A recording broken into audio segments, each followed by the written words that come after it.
Hello friends, स्वागत है आपका मेरे चैनल पे। आज हम लोग एनसीईआरटी 11th का first chapter the living world पढ़ेंगे। मैं ट्राई करूँगी कि ये पूरा चैप्टर मैं आपको सिंप्लीफाइड वे में समझा दूँ।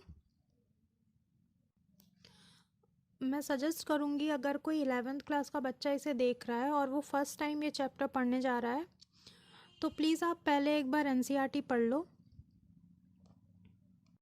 एंड देन इन लेक्चर्स को देखो। और अगर कोई ड्रॉपर है या नीट की प्रिपरेशन वाला बच्चा देख रहा है तो मैं उसे सजेस्ट करूँगी कि आप सिंपली अगर ये लेक्चर एक बार ध्यान से सुन लेते हो तो भी आपको काफ़ी हेल्प हो जाएगी। चलो फिर स्टार्ट करते हैं। तो हम द लिविंग वर्ल्ड पढ़ने जा रहे हैं। तो सबसे पहले मैं बताऊंगी कि इसमें एनसीईआरटी क्या कह रही है। एनसीईआरटी ये कह रही है कि लिविंग ऑर्गेनिजम्स के कुछ कैरेक्टरिस्टिक्स फीचर होते हैं, जैसे ग्रोथ, रिप्रोडक्शन, मेटाबॉलिज्म, कॉन्शियसनेस और सेलुलर ऑर्गेनाइजेशन। बहुत और भी काफ़ी कैरेक्टर्स हैं, बट एनसीईआरटी में ये चीज़ डिस्कस की गई है कि ये सारे कैरेक्टरिस्टिक हैं लिविंग ऑर्गेनिजम्स के। तो चलो इनको हम डिटेल देखते हैं। तो सबसे पहला जो कैरेक्टर है ग्रोथ। तो देखो ग्रोथ क्या होती है। अकॉर्डिंग टू एनसीईआरटी ग्रोथ, यहाँ पे ग्रोथ को लिया गया है पहला तो इंक्रीज इन मास, मतलब अगर किसी चीज़ का मास इंक्रीज होगा तो उसे हम ग्रोथ में कंसीडर करेंगे। कि जैसे आज आप 2 किलो के हो और मान लो कुछ साल बाद आप 4 किलो के हो जाते हो तो उसको एज अ ग्रोथ, आपकी ग्रोथ मानी जाएगी। मतलब मजाक मत उड़ाना, हाँ मुझे पता है आप 2 किलो के नहीं हो, बट फिर भी एज एग्जाम्पल मैं बता रही हूँ। देन दूसरा जो क्राइटेरिया है वो ये है कि अगर सेल नंबर बढ़ता है तो उसे भी हम ग्रोथ का एक कैरेक्टर बोलेंगे, क्योंकि उससे भी ग्रोथ हो रही है। जैसे आप यूनिसेलुलर ऑर्गेनिजम्स को देखोगे, आपने कल्चर प्लेट में एक बैक्टीरिया रखा है, कुछ टाइम बाद वो 2 से 4, 4 से 6 ऐसे होकर के बढ़ जाते हैं, तो उसे भी हम एक ग्रोथ का कैरेक्टर, मतलब वो भी ग्रोथ के अंडर में ही आता है। तो एनसीईआरटी कहती है कि increase in mass and increase in number of individuals are twin characters of growth. ठीक है, तो अगर आपसे क्वेश्चन पूछेगा कि नंबर ऑफ इंडिविजुअल मतलब ग्रोथ इन, अगर आपसे क्वेश्चन पूछता है कि increase in number of individual क्या ये ग्रोथ के अंडर आएगा, तो आपको लिखना है कि हाँ ये ग्रोथ के अंदर आता है। देन एनसीईआरटी हमसे फर्दर ये बोलती है कि प्लांट्स जो होते हैं उनमें हमेशा ही लाइफ टाइम ग्रोथ होती रहती है, मतलब उनका मास हमेशा इंक्रीज होता रहता है। बट एनिमल्स में ऐसी ग्रोथ नहीं पाई जाती कंटिन्यूसली, मतलब एक सर्टेन पॉइंट के बाद एनिमल्स की हाइट, वेट, ये सारी चीज़ें एक कांस्टेंट फेज में आ जाती हैं। तो देन लेकिन ऐसा भी है कि अगर मान लो आपको कहीं चोट लग गई तो फिर आपकी सेल्स जो हैं आ करके दोबारा से रीजनरेट हो जाएंगी। वो भी एक चीज़ है कि हाँ सेल डिवीज़न होता रहता है, बट जो मास में इंक्रीज है या फिर जो हाइट में इंक्रीज है वो सर्टेन पीरियड तक ही होगी। देन एनसीईआरटी ये हमसे कहती है कि जो लिविंग ऑर्गेनिजम्स की ग्रोथ है वो इनसाइड से होती है। मतलब ऐसा नहीं है कि आपको 4 स्वेटर पहना दिए और आप पहले से आपका वेट बढ़ गया तो उसे ग्रोथ नहीं माना जाएगा। लिविंग ऑर्गेनिजम्स में ग्रोथ अंदर से होगी, मतलब आप कुछ खाओगे, आपकी बॉडी में लगेगा, आप थोड़ा मोटे हो जाओगे, उसको आप ग्रोथ बोल सकते हो। बट इसके केस में, नॉन लिविंग थिंग्स के केस में जो ग्रोथ होती है वो एक्सटर्नल होती है। मतलब फॉर एग्जांपल अगर कोई एक स्टोन है या कोई एक माउंटेन है और उसमें बहुत ज़्यादा डस्ट जम गई तो उसके भी जो उसका मास है उसमें फ़र्क आएगा, तो उसकी भी तो ग्रोथ ही हुई है एक तरह से, बट ये एक्सटर्नल ग्रोथ है। तो अगर कोई चीज़, मान लो कोई माउंटेन है, ठीक है, उसके ऊपर बहुत सारी डस्ट जमी हुई है या बहुत सारी मिट्टी लग गई, उसकी भी तो मास बढ़ गया, लेकिन क्या उसे आप ये कंसिडर कर सकते हो कि माउंटेन लिविंग थिंग है? नहीं कर सकते ना। इसीलिए जो ग्रोथ का क्राइटेरिया है उसको हम लोग एक डेफिनेट, या हम ये नहीं कह सकते हैं कि ये एक बिल्कुल ऐसा कैरेक्टरिस्टिक है मतलब ये कोई एक डिफाइनिंग फीचर नहीं है लिविंग ऑर्गेनिजम्स का। हाँ, ये एक ऐसी चीज़ है कि हाँ, लिविंग, अगर आप लिविंग हो तो आप बोल सकते हो, ठीक है। फॉर एग्जाम्पल आप लिविंग हो, ये सिर्फ एक एग्जाम्पल पर्पज से मैं बता रही हूँ समझाने के लिए, कि मान लो आप लिविंग हो तो आप बोल सकते हो। तो ये बोलना एक लिविंग ऑर्गेनिजम्स का फीचर है। बट क्या आप ये कह सकते हो कि जो भी चीज़ बोल सकती है वो लिविंग होगी? आपका मोबाइल बोल सकता है तो क्या वो लिविंग है? नहीं। इसीलिए हम बोलने वाले फीचर को एक डिफाइनिंग प्रॉपर्टी नहीं बोल सकते कि यार कोई बोल रहा है तो वो लिविंग होगा। ऐसे ही जो ग्रोथ है वो एक लिविंग ऑर्गेनिजम्स का फीचर तो है, बट वो एक डिफाइनिंग प्रॉपर्टी नहीं है। हम ग्रोथ की वजह से डिफाइन नहीं कर सकते कि ये चीज़ लिविंग है और नॉन लिविंग है। देन हम आते हैं रिप्रोडक्शन में। तो देखो रिप्रोडक्शन क्या है, ये भी एक हमारे लिविंग ऑर्गेनिजम्स की प्रॉपर्टी है। मतलब हाँ, अगर कोई चीज़ लिविंग है तो वो रिप्रोड्यूस कर सकती है। बट ऐसा नहीं है कि जो भी अगर मान लो कोई इनफर्टाइल कपल है और वो रिप्रोड्यूस नहीं कर पा रहा है, तो क्या वो लिविंग ऑर्गेनिज्म नहीं है? वो भी तो लिविंग है ना, बट वो रिप्रोड्यूस तो नहीं कर पा रहा। तो इसीलिए जो रिप्रोडक्शन है वो भी हम एक क्राइटेरिया नहीं मान सकते लिविंग नॉन लिविंग डिफाइन करने के लिए। मतलब ये भी ऐसा ही हो गया कि हाँ, अगर तुम लिविंग हो तो तुम रिप्रोड्यूस कर सकते हो, लेकिन ज़रूरी नहीं है कि अगर आप रिप्रोड्यूस नहीं कर रहे तो आप नॉन लिविंग हो जाओगे। इसीलिए रिप्रोडक्शन एक हमारा कैरेक्टरिस्टिक फीचर है, लेकिन उसे हम डिफाइनिंग फीचर नहीं बोल सकते हैं। देन आता है मेटाबॉलिज्म। तो क्या मेटाबॉलिज्म, देखो मेटाबॉलिज्म एक ऐसा फीचर है जो कि डिफाइन करता है किसी, मतलब ये लिविंग का डिफाइनिंग फीचर है। ये डिफाइन करता है कि हाँ कोई चीज़ लिविंग है या फिर नॉन लिविंग है। आप ये तो मेटाबॉलिज्म आप माउंटेन के अंदर तो नहीं देखोगे। आप सोचो कि सैंड के पार्टिकल के अंदर मेटाबॉलिज्म हो रहा हो, तो वो चीज़ तो पॉसिबल नहीं है। लेकिन हाँ, इनफर्टाइल कपल के अंदर मेटाबॉलिज्म होगा। तो आप समझ रहे हो ना कि मेटाबॉलिज्म एक ऐसा फीचर है जो कि सिर्फ लिविंग के अंदर होता है, और हम ये कह सकते हैं कि अगर किसी के अंदर मेटाबॉलिज्म है तो वो लिविंग होगा। मतलब ये हमारा कैरेक्टर भी है और ये हमारा डिफाइनिंग फीचर भी है। हम इसके बेसिस पे ये चीज़ डिफाइन कर सकते हैं कि हाँ, अगर दूर कहीं पे बैठा कोई चीज़ है जिसके अंदर मेटाबॉलिज्म हो रहा है तो मतलब हाँ वो लिविंग होगा। देन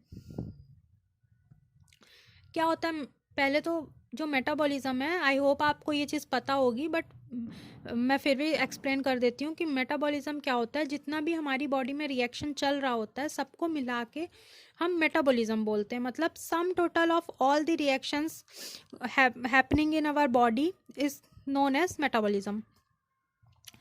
ठीक है। देन देखो एक लाइन एनसीईआरटी में लिखी हुई है जो कि बहुत ही इंपॉर्टेंट है, और बहुत बार इससे क्वेश्चन आया है और आगे भी आने के चांसेस हैं। An isolated metabolic reaction in cell free system is not living nor non-living. Isolated metabolic reaction in vitro are non-living things but surely living reaction. Hence, cellular organization of the body is the defining feature of life forms. See, यहाँ दो information given है।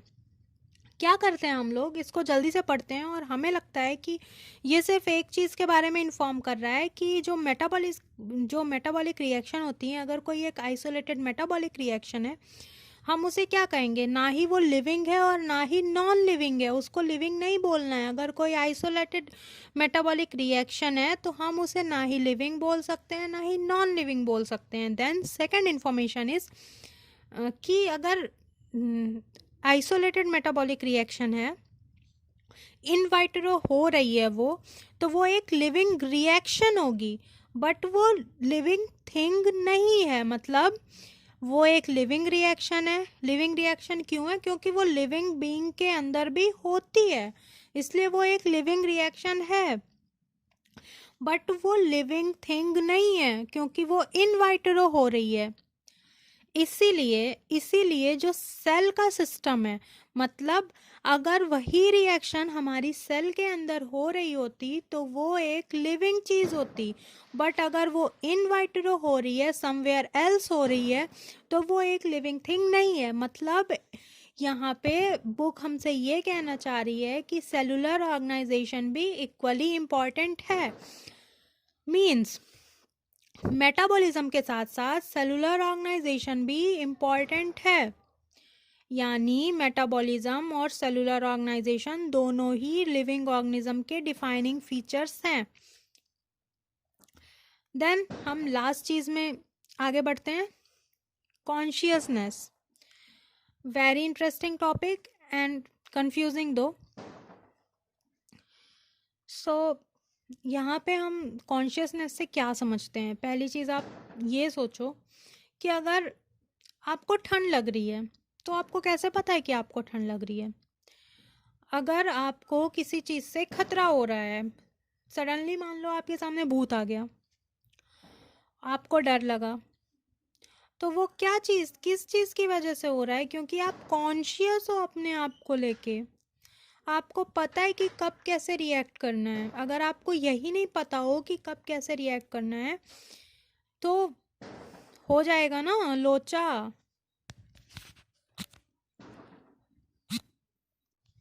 तो आप sense कर सकते हो environment को।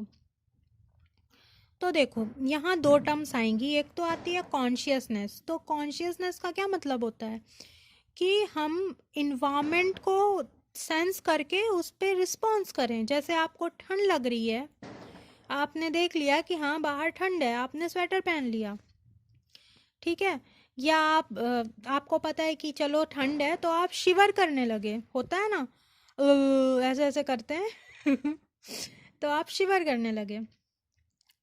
Then एक दूसरी टर्म आती है सेल्फ कॉन्शियसनेस। वो क्या होती है, हाई लेवल ऑफ कॉन्शियसनेस। जैसे आपके अंदर इतनी कैपेसिटी है, आप इतना सोच सकते हो कि यार फ्रिज में मिठाई रखी है, उस मिठाई को नहीं खानी है वरना मम्मी आकर के पीट देगी। बट अगर कोई कैट होती, उसके सामने मिठाई रखी होती, वो खा लेती, ठीक है, उसके अंदर इतना सेल्फ कॉन्शियसनेस नहीं है कि मैं इसको खा लूँगी तो कोई मुझे आके पीट देगा। आपके अंदर इतनी, आप ये चीज़ सोच सकते हो कि हाँ हमको किस तरीके से बिहेव करना है, पब्लिक प्लेस में कैसे बिहेव करना है, फ्रेंड्स के साथ कैसे बिहेव करना है, ये सारी चीज़ें आपको पता हैं। बट अगर किसी एनिमल के पास जाओ और उससे देखो तो उनका बिहेवियर हर जगह सेम होगा। ऐसा होगा, अगर आप उसको पब्लिक प्लेस में मारोगे तो भी वो आपको काटने दौड़ेगा, आप उसको कहीं और मारने जाओगे, उसको प्राइवेटली ले जा करके कि मैं और तुम एक कमरे में हैं और अब मैं तुम्हें मार रहा हूँ, तो भी वो तुम्हें काटने दौड़ेगा। तो उसका वो ये चीज़ नहीं सोचेगा कि यार पब्लिक देख रही है मैं ऐसे नहीं करूँ, तो उसके पास सेल्फ कॉन्शियसनेस नहीं है। तो देखो यहाँ पे दो टर्म थी, एक पहली टर्म थी कॉन्शियसनेस जो कि होती है इन्वायरमेंट को सेंस करके उसके लिए रिस्पॉन्स करना। दूसरी टर्म है सेल्फ कॉन्शियसनेस, मतलब अपने बारे में कॉन्शियस होना, ठीक है। तो जो कॉन्शियसनेस होती है वो डिफाइनिंग फीचर है लिविंग बीइंग का। हर कोई लिविंग थिंग ये चीज़ सेंस कर सकती है, इन्वायरमेंट को सेंस कर सकती है। अगर आप लिविंग हो, आप इन्वायरमेंट को सेंस कर रहे हो, प्लांट लिविंग है, वो भी इन्वायरमेंट को सेंस कर सकते हैं, धूप, हवा, पानी, इन सब को वो सेंस करते हैं, इन्वायरमेंट चेंज सब सेंस करते हैं ना। इसीलिए ये एक डिफाइनिंग फीचर है। कोई भी नॉन लिविंग थिंग अपने इन्वायरमेंट को सेंस नहीं कर सकती है। पहाड़ नहीं अपने आप को शिवर करने लगते हैं कि हाँ ठंड आ गई चलो हम गर्मी प्रोड्यूस करें, तो ये चीज़ नहीं होती। नॉन लिविंग थिंग्स में कॉन्शियसनेस नहीं होगी, यानी ये एक यूनिवर्सल चीज़ हो गई, यानी डिफाइनिंग फीचर हो गया। अब हम बात करते हैं सेल्फ कॉन्शियसनेस की। तो ये क्या है, ये कोई डिफाइनिंग फीचर नहीं है लिविंग का, और ये हर लिविंग बीइंग में होता भी नहीं है। ये ह्यूमन की नेचर है, मतलब ह्यूमन का फीचर है, ह्यूमंस में ही होती है सेल्फ कॉन्शियसनेस, ठीक है, तो आपको ये स्पेशल पॉइंट याद रखना है कि कॉन्शियसनेस सब में होगी और वो एक डिफाइनिंग फीचर है, बट सेल्फ कॉन्शियसनेस सिर्फ ह्यूमंस में होती है। अब एक इसमें बहुत ही इंपॉर्टेंट लाइन लिखी हुई है, मतलब क्वेश्चन टाइप से आपसे पूछा गया है कि जो कोमा पेशेंट्स होते हैं उनमें क्या चीज़ होती है, उनमें कॉन्शियसनेस होती है कि नहीं होती है। तो आपका आंसर होना चाहिए कि हाँ, कोमा पेशेंट्स में कॉन्शियसनेस होती है, क्योंकि कोमा पेशेंट भी लिविंग है, उसमें कॉन्शियसनेस है, वो भी इन्वायरमेंट को सेंस कर सकता है, उसको भी ठंड लगेगी, बट उसमें सेल्फ कॉन्शियसनेस नहीं होगी। ये बहुत इंपॉर्टेंट आपको याद रखना है कि उसमें कॉन्शियसनेस है बट सेल्फ कॉन्शियसनेस नहीं है, लैक ऑफ सेल्फ कॉन्शियसनेस है। उसे ये चीज़ नहीं पता है कि अगर मुझे कोई थप्पड़ मार रहा है तो मुझे क्या करना है। ठीक है, तो ये इतना हुआ आपका। तो आपको इस पूरे चीज़ में क्या चीज़ें याद रखनी है, वैसे मैंने आपको सिर्फ इम्पॉर्टेंट पॉइंट्स ही बताए हैं, मतलब ऐसे पॉइंट जिनसे क्वेश्चन सच में आएंगे, इन्हीं से ही आएंगे। इस चैप्टर में यही चीज़ें हैं पढ़ने के लिए। तो आपको क्या याद रखनी है कि पहली तो आपको याद रखनी कैरेक्टरिस्टिक ऑफ लिविंग क्या है। तो growth, reproduction, metabolism, cellular organisation और कॉन्शियसनेस, ये पांचों ही चीज़ें कैरेक्टरिस्टिक ऑफ लिविंग हैं। बट अगर क्वेश्चन पूछा जाता है कि इनमें से ग्रोथ, रिप्रोडक्शन, मेटाबॉलिज्म और सेलुलर ऑर्गेनाइजेशन और कॉन्शियसनेस, इनमें से defining feature of living organisms क्या क्या हैं, तो आपको बोलना है सेलुलर ऑर्गेनाइजेशन, मेटाबॉलिज्म और कॉन्शियसनेस, ये तीन ही हमारे डिफाइनिंग फीचर है लिविंग थिंग के। ठीक है, देन एक जो मैंने आपको इम्पॉर्टेंट चीज़ बताई थी, आपको ये चीज़ याद रखनी है कि मेटाबॉलिज्म का क्या चक्कर है। अगर वो सेल फ्री सिस्टम में होता है, इन वाइट्रो होता है, तो हम उसे क्या कहते हैं, ना ही वो लिविंग होता है ना ही नॉन लिविंग होता है, बट हाँ वो स्टिल एक लिविंग रिएक्शन है। ठीक, अब एक चीज़ यहाँ पे लिखी हुई है कि सो आपका टॉपिक 1.1 ख़त्म हुआ जो कि था व्हाट इज़ लिविंग।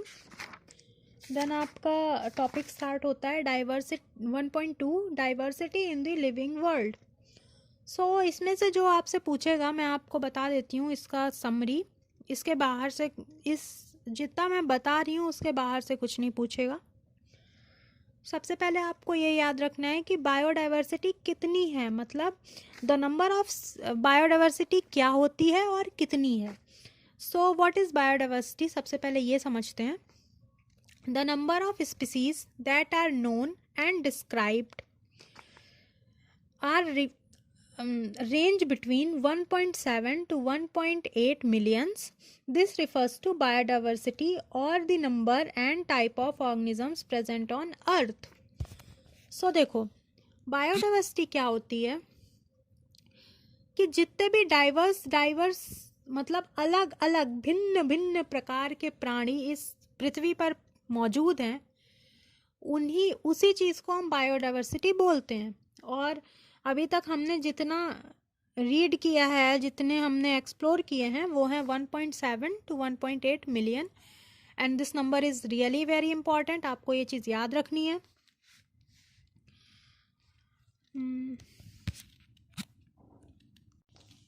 सो अब देखो, आप बायोडाइवर्सिटी समझ गए कि हमारी जो पृथ्वी है ना बहुत पुरानी है और इसमें बहुत सारे एनिमल्स, प्लांट्स बहुत पहले से थे, बहुत साल तक वो यहाँ थे, वो ख़त्म हुए, न्यू प्लांट्स आए, न्यू एनिमल्स आए, वो ख़त्म हुए। ऐसी प्रोसेसेस बहुत टाइम से चल रही हैं, स्टिल कंटिन्यू है।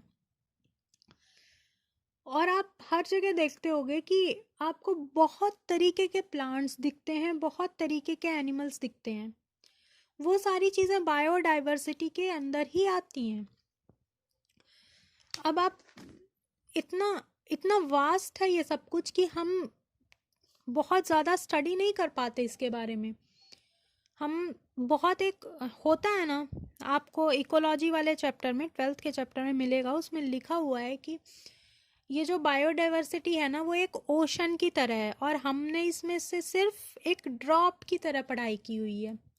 मतलब ये जो नंबर है 1.7 to 1.8 मिलियंस, हमने सिर्फ इतना ही अभी एक्सप्लोर किया हुआ है। अभी बहुत कुछ है एक्सप्लोर करने को, बट सैडली हम इन चीज़ों को नष्ट करते जा रहे हैं अपने बहुत ज़्यादा लापरवाह एटीट्यूड की वजह से, इररिस्पॉन्सिबिलिटीज़ की वजह से। हम अपने इन्वायरमेंट को इतनी, मतलब हम अपने इन्वायरमेंट को रोज़ ख़त्म कर रहे हैं। इतने सारे प्लास्टिक्स यूज़ कर रहे हैं, व्हीकल्स यूज़ कर रहे हैं, पेड़ काट रहे हैं, डिफॉरेस्टेशन, ये सारी चीज़ें कर रहे हैं। इन सब चीज़ों से बहुत ज़्यादा जो हमारी बायोडाइवर्सिटी है उसको फ़र्क पड़ रहा है, उसको हार्म हो रहा है। और हमारे जो बहुत सारे ऐसे एनिमल्स हैं जो कि कभी अभी तक एक्सप्लोर तक नहीं हुए हैं, उसके पहले ही वो ख़त्म हो रहे हैं। देखो होता क्या है, जब हम किसी भी एनिमल की पढ़ाई करते हैं, जब हम किसी भी एनिमल की पढ़ाई करते हैं तो हम सबसे पहले हमें पता होना चाहिए कि हम क्या पढ़ रहे हैं, किसके बारे में पढ़ रहे हैं। ठीक है, तो आज हमें पता है कि हम किसके बारे में पढ़ रहे हैं, क्या पढ़ रहे हैं। अगर हमें डॉग की स्टडी करनी है तो हमें पता है कि हाँ ये जो है ये डॉग है, हमें इसकी स्टडी करनी है। बट बहुत पहले जब किसी को नहीं पता रहा होगा कि ये डॉग है, हमें कैसे पता है ये डॉग है? किसी ने उसका नाम डॉग रखा होगा तब तो हमें पता है ना। तो ये चीज़ है कि जब बहुत पहले जब चीज़ों का नाम नहीं पता रहा होगा, तब लोगों ने किस तरीके से इन चीज़ों का नाम रखा। जैसे आज हम जानते हैं कि हमें होमो सैपियंस बोला जाता है, तो ऐसे ही तो नहीं बोला जाता होगा, टैग लग के तो नहीं आया था हमारे ऊपर। किसी ने हमारा नॉमेनक्लेचर किया, नामकरण किया, उसी चीज़ को हम नॉमेनक्लेचर बोलते हैं। किसी का नाम रखना इज कॉल्ड नॉमेनक्लेचर। अब इसमें काफ़ी स्टेप्स आते हैं। इन सारे स्टेप्स को मिला करके हम बायोलॉजिकल नॉमेनक्लेचर बोलते हैं। सबसे पहले क्या प्रोसेस होती है कि अगर हमें किसी का नाम रखना है तो हमें उस चीज़ को आइडेंटिफाई करना पड़ेगा। कोई चीज़ हम ढूंढेंगे तब तो उसका नाम रखेंगे ना। तो हम वो चीज़ को आइडेंटिफाई करेंगे, देन उस चीज़ को क्लासीफाई करेंगे, एंड देन उसका नॉमेनक्लेचर करेंगे। मतलब हमने किसी चीज़ को ढूंढा, हमने देखा कि अरे हाँ वो देखो वो एक बकरी जैसा दिख रहा है, हमने आइडेंटिफाई किया कि ये एक एनिमल है, हमने आइडेंटिफाई कर लिया। ठीक है, अब हमने देखा कि ये कैसा एनिमल है, बकरी जैसा दिख रहा है, इसको क्लासीफाई कर दो, मतलब इसको बकरी के ग्रुप में डाल दो, तो वो क्लासिफिकेशन हो गया। अब हम उसका नामकरण कर देंगे कि ये बकरी है। ठीक है, कोई दूसरी ब्रीड हुई, कोई हाइब्रिड हुई, उसके हिसाब से उसका नॉमेनक्लेचर कर देंगे। ठीक है, तो ये एक प्रोसेस होती है, उसमें होता है identification, then classification and then nomenclature. ठीक है, तो इसके बाद इसमें क्या होता है कि जोशी एसोसिएशन प्लांट्स की नेमिंग करती है, उसको हम लोग बोलते हैं ICBN। कई बार नीट में क्वेश्चन आया है, बोर्ड में भी आता है इसका फुल फॉर्म लिखने को, तो आप याद रखना ICBN। और ये प्लांट्स का नॉमेनक्लेचर करता है, और इसका फुल फॉर्म है International Code for Botanical Nomenclature, International Code for Botanical Nomenclature. And then आता है ICZN, इसका फुल फॉर्म है International Code for Zoological nomenclature.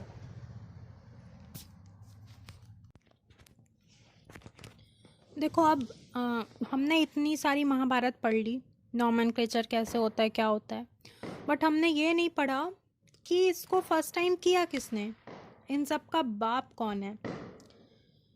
तो जैसा कि आपको पता है बायोलॉजी में बहुत सारे फादर्स होते हैं, तो इनके भी एक पिताजी हैं जिनका नाम है लिनियस, कैरोलस लिनियस। अब ये बहुत ही इम्पोर्टेंट पर्सन है जिसने नॉमेनक्लेचर किया। देन इनके बारे में एक और चीज़ याद रखनी है कि इनका रियल जो नेम था वो था कार्ल वॉन लिन। ठीक है ना, बट इन्होंने क्या किया, अपना नाम बदल करके और कैरोलस लिनियस कर लिया। देन एक बहुत इंपॉर्टेंट साइंटिस्ट और आपको याद रखना है जिनका नाम था अर्नेस्ट मेयर, जो कि आपकी बुक में चैप्टर द लिविंग वर्ल्ड की हेडिंग के आप इस साइड वाला पेज देखोगे तो उसमें उनकी पिक्चर दी हुई है और उनका इंट्रो दिया हुआ है। तो उनके बारे में आपको ये याद रखना है, अर्नेस्ट मेयर को डार्विन ऑफ 20th सेंचुरी बोला जाता था। क्या याद रखना है, बस यही चीज़ इसमें इम्पॉर्टेंट है कि डार्विन ऑफ 20th सेंचुरी यानी 20वीं शताब्दी का डार्विन किसको कहा जाता है, अर्नेस्ट मेयर को। तो ये फादर ऑफ बायोलॉजिकल नॉमेनक्लेचर कौन हो गए, लिनियस साहब। इनके अभी आगे सिस्टमेटिक्स आएगा, टेक्सोनॉमी आएगा, उन सब के भी फादर यही हैं। तो मैं अभी बता दे रही हूँ, वहाँ पे फिर आपको बताऊँगी। तो देखो, कोई भी अगर आपने नाम लिया, आप अपना नाम देख लो तो आपके नाम के 2 पार्ट्स होंगे, किसी किसी के 3-4 भी होते हैं, मैं नॉर्मल टर्म्स में बता रही हूँ। सो आपके भी नाम के नॉर्मली 2 पार्ट होंगे, जैसे मान लो आपका पहला कोई फर्स्ट नेम, देन आपका सरनेम। वैसा ही होता है कि ये जो नॉमेनक्लेचर्स, ये जो नेमिंग होती है, बायोलॉजिकल नेम्स होते हैं, इनके भी 2 पार्ट्स होते हैं। फर्स्ट पार्ट को अपन जेनेरिक पार्ट बोलते हैं, या जो कि जीनस को इंडिकेट करता है। देन जो सेकंड पार्ट होता है वो स्पेसिफिक एपिथेट को रिप्रेजेंट करता है, स्पीसीज को रिप्रेजेंट करता है। तो मैं आगे आपको बताऊंगी कि ये दोनों चीज़ें क्या हैं, जीनस एंड स्पीसीज। आप अभी के लिए इतना याद रखो कि जो फर्स्ट पार्ट होता है वो जीनस को रिप्रेजेंट करता है और जो सेकंड पार्ट होता है वो स्पेसिफिक एपिथेट को रिप्रेजेंट करता है। सी, अब इसमें बायोलॉजिकल नॉमेनक्लेचर में कुछ रूल्स होते हैं, कुछ रूल्स के बेसिस पे ये नाम रखे जाते हैं। ऐसा नहीं होता कि हमने रैंडम कुछ भी उठा के रख दिया। इसमें क्या होता है कि जो सबसे इम्पॉर्टेंट रूल है कि ये जो नेम्स होते हैं वो डेड लैंग्वेज पे बेस्ड होते हैं। डेड लैंग्वेज मतलब जो लैंग्वेज ज़्यादातर चेंज नहीं होती है, आप उसको आज से 100-200 साल बाद भी पढ़ोगे तो वो लैंग्वेज एज इट इज़ रहेगी, उसके वर्ड्स चेंज नहीं होंगे। तो यहाँ पे ऐसी बहुत सारी लैंग्वेजेस प्रेजेंट हैं, जैसे ग्रीक की लैंग्वेज हो गई, लैटिन लैंग्वेज हो गई, ठीक है। आपने देखा होगा बहुत सारे बायोलॉजी के टर्म्स ग्रीक की लैंग्वेज में होते हैं।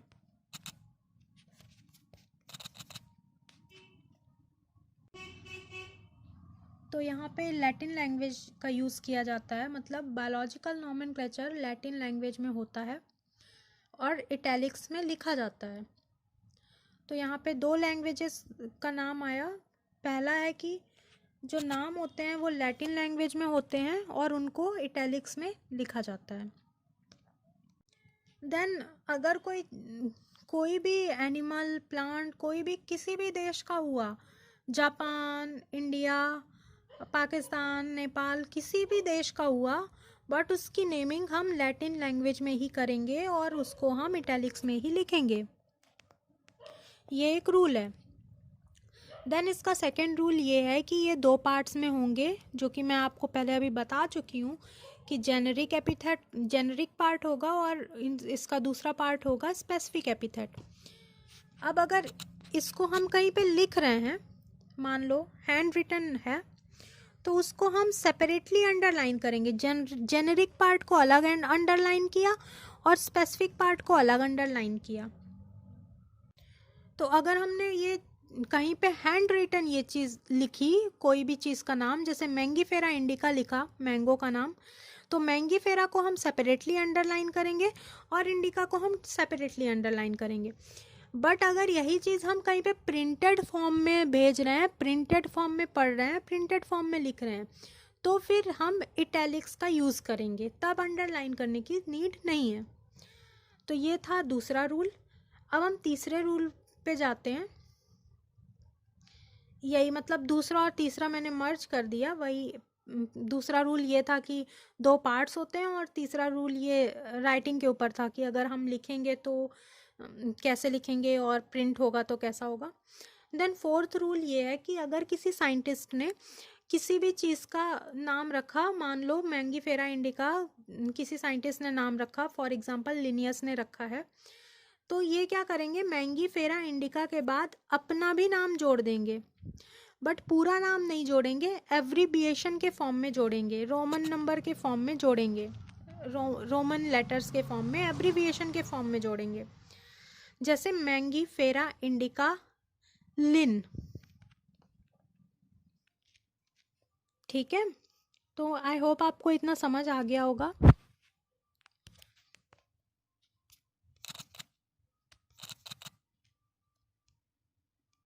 अब इस एक पूरे पैरा में, मतलब बाकी चीज़ तो मैं आपको पहले ही समझा चुकी हूँ कि क्लासिफिकेशन क्या होता है, आइडेंटिफिकेशन क्या होता है।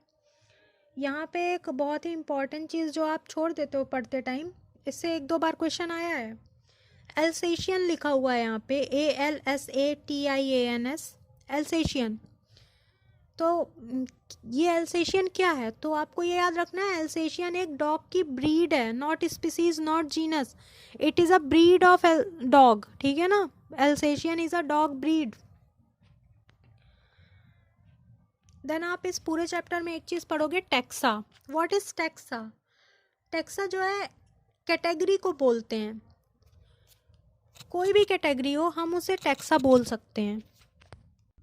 जैसे आप इसे ऐसे समझ सकते हो कि आपके स्कूल्स में बहुत सारी क्लासेस होती हैं, वो क्लासेस अलग अलग होती हैं, कोई first, second, third, fourth, but आप है तो क्लासेस ना, ऐसे ही कैटेगरी, यानी कैटेगरी टैक्सा। टैक्सा क्या है, उसके अंदर बहुत सारी चीज़ें आती हैं, जैसे स्पीसीज को भी हम टैक्सा बोलेंगे, जीनस को भी टैक्सा बोलेंगे, फैमिली को भी टैक्सा बोलेंगे, मतलब ये बस एक कैटेगरी है, इसको हमने टैक्सा बोला है।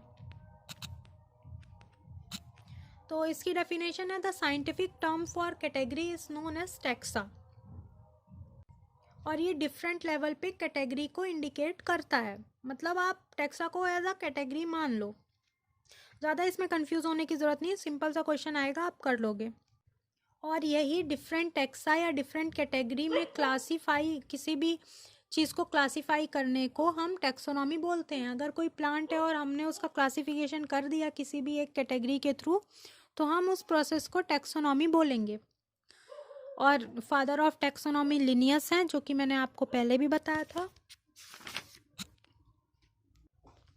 नाउ ये चीज़ आप याद रखो कि characteristics, identification, classification and nomenclature, characterisation, identification, nomenclature and classification, ये जो चार चीज़ हैं वो बेसिक्स हैं टैक्सोनॉमी के। ठीक है, यहाँ पे एनसीईआरटी में लिखा भी हुआ है कि characterisation, identification, classification and nomenclature are the processes that are basic to taxonomy. And then एक टर्म आता है सिस्टमैटिक्स। तो किसी भी चीज़ की सिस्टमैटिक स्टडी, उसको हम कहते हैं सिस्टमैटिक्स। मतलब आप किसी भी चीज़, सिस्टमैटिक्स जो है अपने आप में बहुत वास्ट टर्म है, आपको बस इतना ध्यान रखना है कि किसी भी चीज़ की सिस्टमैटिक स्टडी को हम सिस्टमैटिक्स बोलते हैं, और ये ग्रीक वर्ड सिस्टमा से डेराइव हुआ है। And then taxonomy is a branch of systematics. ठीक है, तो सिस्टमैटिक्स एक ब्रॉड टर्म है, और उसका एक क्या कह सकते हैं, एक पार्ट है टैक्सोनॉमी। एंड हम सिस्टमैटिक्स और टैक्सोनॉमी में जो एक डिफरेंस यहाँ पे हम देख सकते हैं, तो यहाँ पे ये लिखा हुआ है, systematics takes into account evolutionary relationship between organisms. मतलब सिस्टमैटिक्स जो है वो आइडेंटिफिकेशन, ये देखो इसमें लिखा हुआ है कि the scope of systematics was later in large to include identification, nomenclature and classification. Systematics takes into account evolutionary relationship between organisms. मतलब सिस्टमैटिक्स जो है वो सारी चीज़ को भी अपने अंडर में लेता है जो कि टैक्सोनॉमी में थी, क्योंकि एज अ टैक्सोनॉमी एक उसकी ब्रांच है, तो वो सब चीज़ें तो होंगी सिस्टमैटिक्स में, बट इवोल्यूशनरी रिलेशनशिप यानी फाइलोजेनी को भी ये इंक्लूड करता है, और ये एक इम्पॉर्टेंट चीज़ है। तो मैंने आधा चैप्टर आपको समझा दिया है, अब इसमें सिर्फ इतना बचा है कि टैक्सोनॉमिक कैटेगरी क्या होती हैं, एंड देन टेक्सोनॉमिक एड्स, तो वो मैं आपको बाकी का नेक्स्ट लेक्चर में बताती हूँ। आपको जो भी सजेशन देनी हो आप वो कमेंट सेक्शन में जाके दे दो, ठीक है। और अगर अच्छा लगा हो तो लाइक कर देना, शेयर कर देना और सब्सक्राइब भी कर देना।